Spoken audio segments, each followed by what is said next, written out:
Okay, everyone, welcome to part two of the CFA Scholarship 2023-4 video. Okay, so in the first part, we spoke about how do you actually apply for the scholarship. Okay, so this part we'll talk about what all should be there in the essay ideally. Now, understand, guys, this is a completely new format.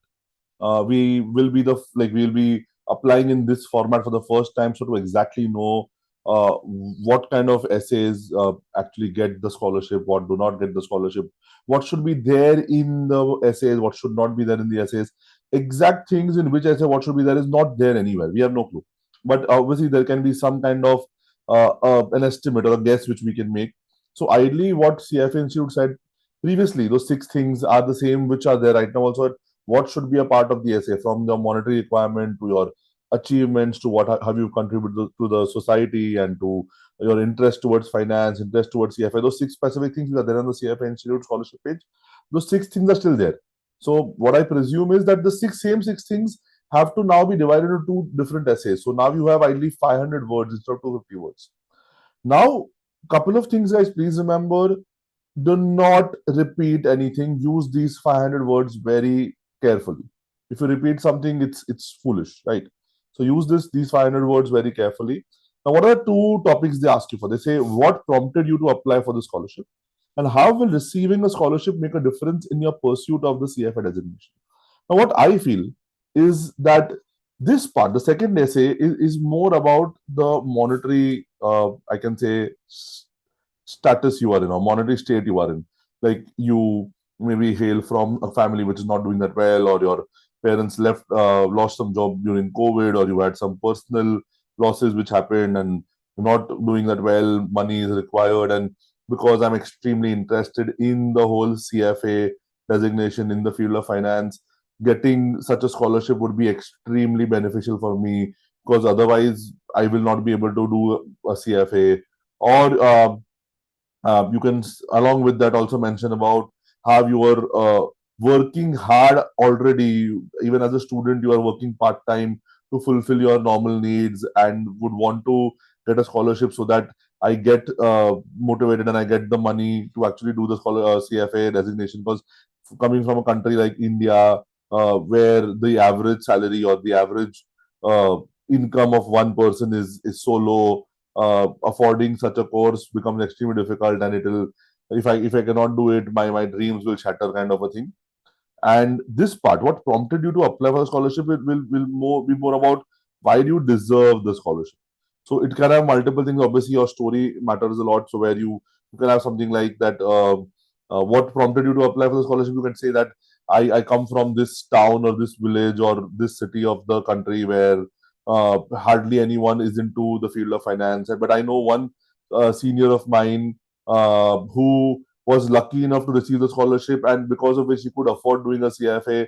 And today he has been able to migrate to a specific city, living a much better life, and even his family is living a much better life. And I see similar dreams, which prompted me to do apply for this scholarship. And similarly, along with that, you have to write your interest in finance and what you achieved. So I am someone who's extremely interested in finance, want to make a career in investment banking, equity research, etc., or want to move abroad, I see myself having a career in the United States or in the UK on the Wall Street, etc. And to actually reach till there, I am someone who put in a lot of efforts.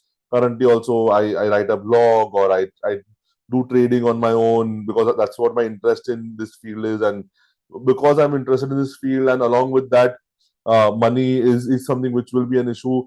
That is why I want to apply for the scholarship. So this part will be more about why do you deserve it, or the history behind why you're applying for a scholarship. From where did you know about the scholarship? And this will be more about the monetary state, and how you, as a hard-working person, you as someone who, I can say, would ideally be a right fit for CFA if you had the money, is not able to do CFA because you don't have the money. And that's why getting the scholarship will make a huge difference in the pursuit of CFA, because if I don't have the money, I will not be able to do CFA. Right. So I feel this is how the two essays should be drafted. I will personally draft a couple of sample essays. So what I'll do is, if you see in the description below, we've put in a link. You put in, click on the link. Uh, I need a couple of days to actually draft those essays right now. So, but yeah, click on the link and a form will come up where you can just fill in your email ID and your details, and we'll email you the sample essays when they are ready. Once they are ready, yeah.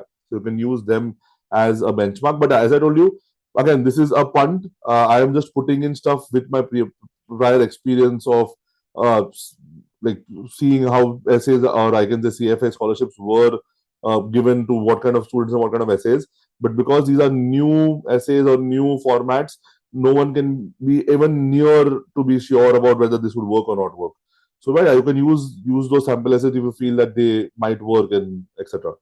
So yes, all the best. As I told you, people who are interested can just fill in the link below. Also, I keep on doing a lot of free webinars on CFA where I tell students from A to Z about CFA, from a comparison between CFA, CA, MBA, and uh, along with that, the curriculum of CFA, the exam pattern, the kind of jobs you get after CFA, the salaries you get after CFA. I keep on doing this free webinar pretty regularly.